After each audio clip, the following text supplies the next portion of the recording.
لیلۃ القدر لیلۃ القدر خیر من الف شہر تنزل الملائکۃ والروح فیہا بإذن ربہم من کل امر۔ اللہ رب العالمین فرماتے ہیں کہ ہم نے اس قرآن کریم کو شب قدر میں نازل کیا ہے، لیلۃ القدر میں نازل کیا ہے۔ اور آپ کو کیا معلوم کہ لیلۃ القدر کی فضیلت کیا ہے؟ وما ادراک ما لیلۃ القدر لیلۃ القدر خیر من الف شہر۔ شب قدر کی فضیلت کا معاملہ یہ ہے کہ اس کی ایک رات کی عبادت 1000 راتوں سے بہتر ہے۔ تنزل الملائکۃ والروح، اس میں فرشتے اور جبریل امین کا خصوصی نزول ہوتا ہے۔ تنزل الملائکۃ والروح فیہا بإذن ربہم من کل امر سلام ہی حتی مطلع الفجر۔ اور یہ رات سراسر سلامتی والی رات ہے طلوع فجر تک۔ اس سے ہم سب کو اندازہ ہو گیا کہ اس آخری عشرے میں شب قدر کی تلاش کرنا یہ اللہ رب العالمین کے حکم کے مطابق ہے، اور نبی پاک علیہ الصلوۃ والسلام کی سنت مطہرہ ہے کہ اس آخری عشرے میں شب قدر کی تلاش کی جائے۔ بخاری شریف کی ایک روایت کتاب الایمان میں ہے جس میں نبی پاک علیہ الصلوۃ والسلام کا ارشاد گرامی ہے کہ آپ صلی اللہ علیہ وسلم لوگوں میں نکلے تھے اپنے گھر سے تاکہ لوگوں کو شب قدر کی اطلاع دے دیں کہ کون سی رات شب قدر ہے، لیکن راستے میں دیکھا کہ 2 مسلمان آپس میں جھگڑا کر رہے ہیں اور آپ اسی جھگڑے کو صلح کرانے میں لگ گئے، اور آپ صلی اللہ علیہ وسلم کے ذہن سے بالضبط وہ رات نکل گئی۔ پھر آپ صلی اللہ علیہ وسلم نے خود فرمایا کہ ممکن ہے کہ اسی میں آپ لوگوں کے لیے بہتر ہو۔ اللہ رب العالمین نے وہ رات ہمارے ذہن سے نکال دی، ممکن ہے کہ اسی میں خیر ہو۔ پھر آپ نے فرمایا کہ اس 10 دن کے 5 راتوں میں شب قدر تلاش کرو۔ 5 راتیں، 21ویں رات، 23ویں رات، 25ویں، 27ویں اور 29ویں رات، اسی میں کوئی ایک شب قدر ہے۔ اور علماء یہ بھی بیان فرماتے ہیں، خصوصاً بخاری شریف کے شارح علامہ ابن حجر اسقلانی رحمہ اللہ نے یہ بیان کیا ہے کئی اقوال نقل کرنے کے بعد کہ شب قدر ہر سال انہی 5 راتوں میں بدلتی رہتی ہے۔ کسی سال 21ویں کو، کسی 23ویں کو یا 25ویں کو، یعنی شب قدر بدلتی رہتی ہے انہی 5 راتوں میں۔ اس لیے امت کے لیے بہتر یہ ہے کہ شب قدر کی تلاش میں جس سے جتنی توفیق ہو سکے 5 راتوں میں بیدار رہ کر کے، عبادت کر کے، ذکر و اذکار کر کے، تلاوت قرآن کریم کر کے، دعا و مناجات کر کے، اللہ سے مغفرت طلب کر کے، ان 5 راتوں میں سے کوئی ایک رات شب قدر ہے اس کو تلاش کرنے کی کوشش کرنی چاہیے۔ یہ بات بھی ہم سب کو سمجھنی چاہیے کہ شب قدر کا تلاش، شب قدر کی تلاش اور اس میں عبادت یہ کوئی بچوں کا کھیل نہیں ہے، یہ کوئی بچوں کا معاملہ نہیں ہے، یہ سیریس معاملہ یہ ہے کہ اس میں قوم کے ذمہ دار، قوم کے بڑے بزرگ اور امت کے ہر وہ فرد جو شب قدر کی فضیلت پر یقین رکھتا ہے، قرآن کریم کی آیات پر یقین رکھتا ہے، اس کو چاہیے کہ وہ اس رات کی تلاش میں کوشش کرے۔ اور نبی پاک علیہ الصلوۃ والسلام کی جیسے کہ سنت مطہرہ ہے کہ آپ آخری عشرے میں خصوصاً عبادت کرتے تھے، اور آپ خود بیدار رہتے تھے، اپنے گھر والوں کو بیدار کرتے تھے، عبادت کا ایک ماحول بناتے تھے، اور پھر عبادت کے ماحول کے ساتھ اس آخری عشرے کا آپ اہتمام فرماتے تھے۔ حضرت عائشہ رضی اللہ تعالی عنہا حدیث شریف کی راویہ ہیں، وہ فرماتی ہیں کہ نبی پاک علیہ الصلوۃ والسلام رمضان کے باقی دنوں کے مقابلے میں آخری عشرے میں آپ زیادہ جد و جہد فرماتے تھے، آپ زیادہ عبادت کرتے تھے، آپ زیادہ سرگرمی کرتے تھے، اور آپ جب آپ کا آخری عشرہ آتا تو آپ کمر کس لیتے۔ کمر کس لینے کا مطلب ضروریات زندگی کے سامان گھر پر فراہم کر دیتے، خود جاگتے، گھر والوں کو بھی جگاتے، تاکہ بار بار بازار جانے کی ضرورت نہ پڑے، بار بار کہیں اور آنے جانے کی ضرورت نہ پڑے، اپنے آپ کو عبادت کے لیے فارغ کر لینا اس آخری عشرے میں نبی پاک علیہ الصلوۃ والسلام کی سنت مطہرہ ہے۔ اب ہم لوگوں کا سماج اور معاشرہ اس کا الٹ ہو گیا ہے۔ آخری عشرے میں مسجدیں ویران اور بازار بھر جاتے ہیں۔ تقریباً تمام مساجد سے صلاۃ تراویح کے نام پر قرآن کریم کا ختم ہو جانا، تو ختم ہو جانا گویا کی نماز کا ختم ہو جانا ہے، گویا کی صلاۃ تراویح کا ختم ہو جانا ہے، گویا کی 5 وقتہ نمازوں کا مکمل ہو جانا ہے۔ اس لیے ہم اور آپ خود دیکھتے ہیں کہ سنت مطہرہ کے برخلاف ہماری مسجدیں آخری عشرہ میں ویران ہو جاتی ہیں، کم ہو جاتی، نمازی کم ہو جاتے، مصلی کم ہو جاتے، اہتمام کرنے والے کم ہو جاتے، بازاروں کی رونق زیادہ بڑھ جاتی ہے، ہوٹلوں میں رونق زیادہ بڑھ جاتی ہے، یہاں تک کہ رات بھر بازار کھلے ہیں، ہوٹل کھلے ہیں، ازدحام ہے، بھیڑ ہے، لوگ جاگ رہے ہیں، لوگ بیدار ہیں، لیکن مسجدوں میں نہیں ہیں، عبادت میں نہیں ہیں، نیک کام میں نہیں ہیں، تلاوت میں نہیں ہیں، دعا ذکر و اذکار میں نہیں ہے، ہاں دنیا کی بھیڑ بھاڑ میں ہیں۔ بھائیو، یہ ہمارا اور آپ کا، یہ امت کا یہ عمل سنت رسول کے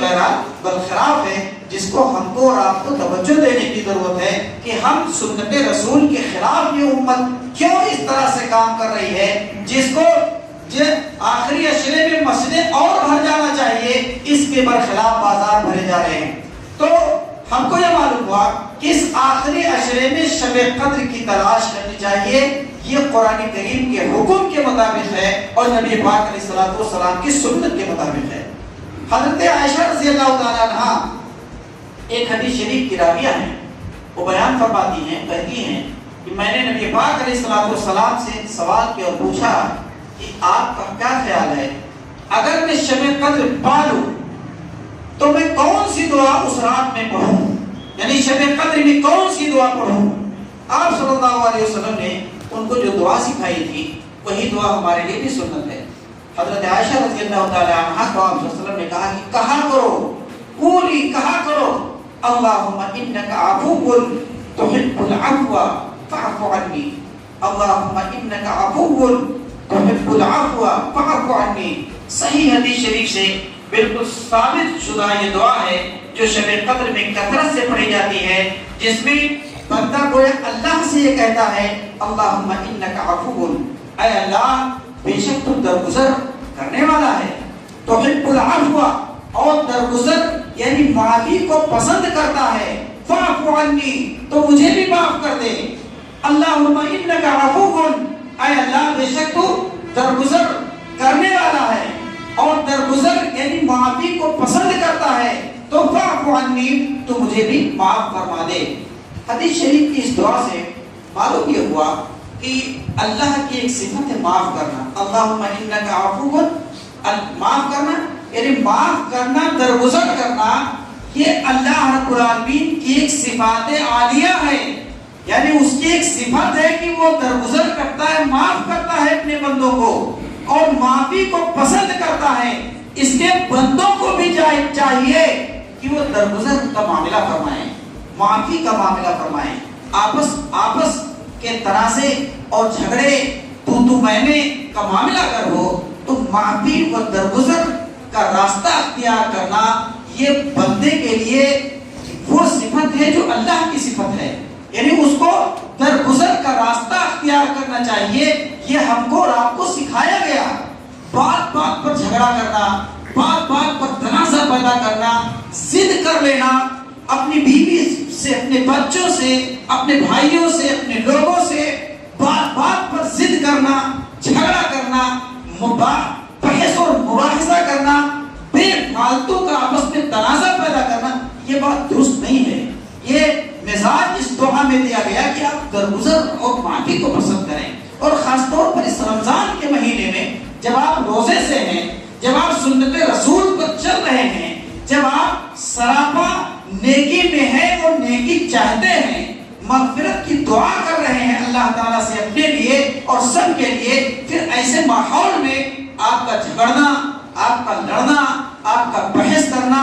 آپ کا ایک دوسرے سے دوری بنائے رکھنا، یہ یہ بات زیادہ مناسب نہیں ہے. معافی کا راستہ اختیار کیجیے, درگزر کا معاملہ اختیار کیجیے, نظر انداز کیجیے, غلطی پر پردہ پوشی کیجیے. کسی نے خطا کر دیا, غلطی کر دی, غلطی ہو گئی جانے میں یا انجانے میں, قدرت رکھنے کے باوجود معاف کر دینا, یہ آپ کا وہ عمل ہے جو اللہ رب العالمین قبول فرماتا ہے. قدرت ہے آپ کو, آپ 2 تھپڑ مار سکتے ہیں, اپنے بچوں کو مار سکتے ہیں, اپنے گھر میں اختیار دیا ہے, لیکن قدرت کے باوجود معاف کر دینا یہ وہ صفت ہے جو اللہ رب العالمین کو انتہائی پسند ہے. آپ روڈ پر جا رہے ہیں, کسی نے آپ کی گاڑی میں ٹکر لگا دی ہے, قدرت ہے آپ مار سکتے ہیں, لیکن معاف کر دینا, درگزر کر دینا, نظر انداز کر دینا, یہ وہ صفات عالیہ ہے جو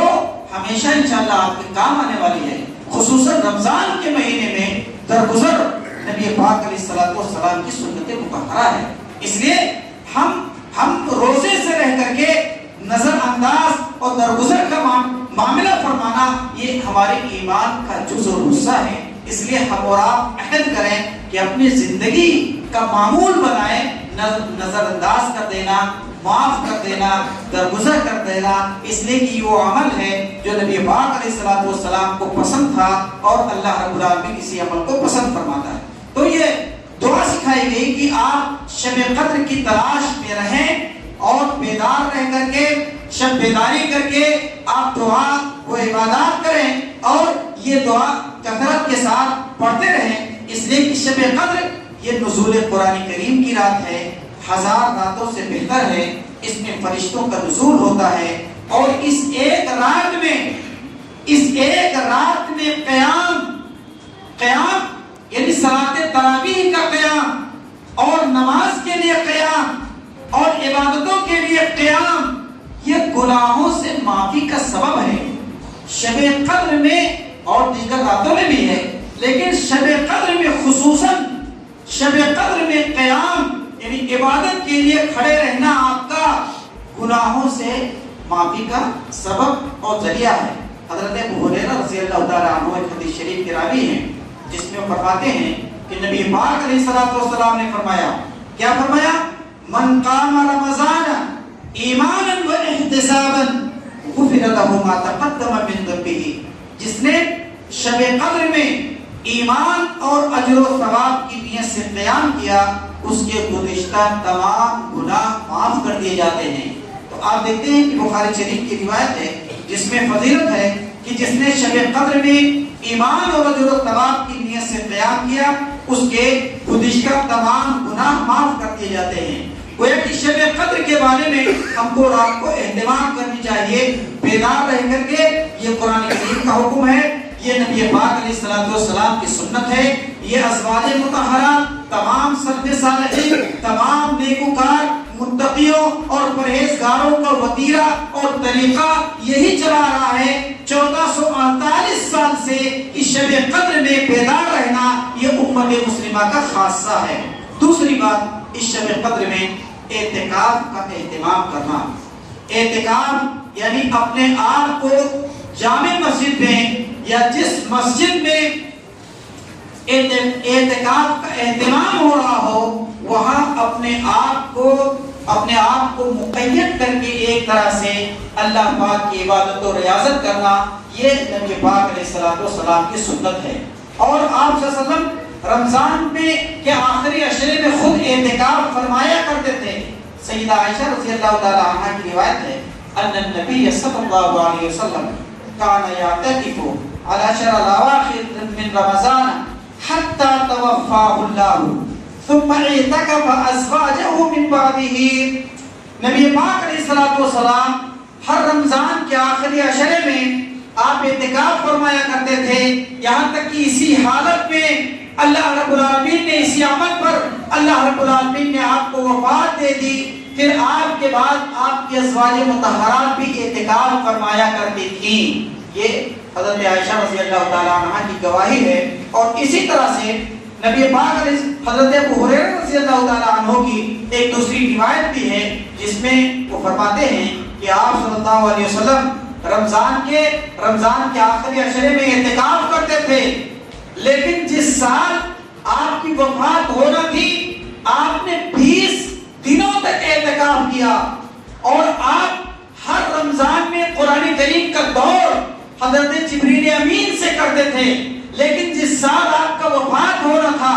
آپ نے 2 مرتبہ قرآن کریم کا دور کیا۔ جبریل امین نے 2 مرتبہ قرآن کریم کا اسی ترتیب کے ساتھ دور کرایا جس ترتیب کے ساتھ قرآن کریم موجود ہے۔ یعنی جبریل امین نے 2 مرتبہ اسی ترتیب کے ساتھ، یعنی سورہ بقرہ، سورہ آل عمران اور اس کی آیتیں جو یہ کے بعد دیگریں آ رہی ہیں اسی ترتیب سے، یعنی سورہ فاتحہ سے لے کر کے سورہ ناس تک قرآن کریم کا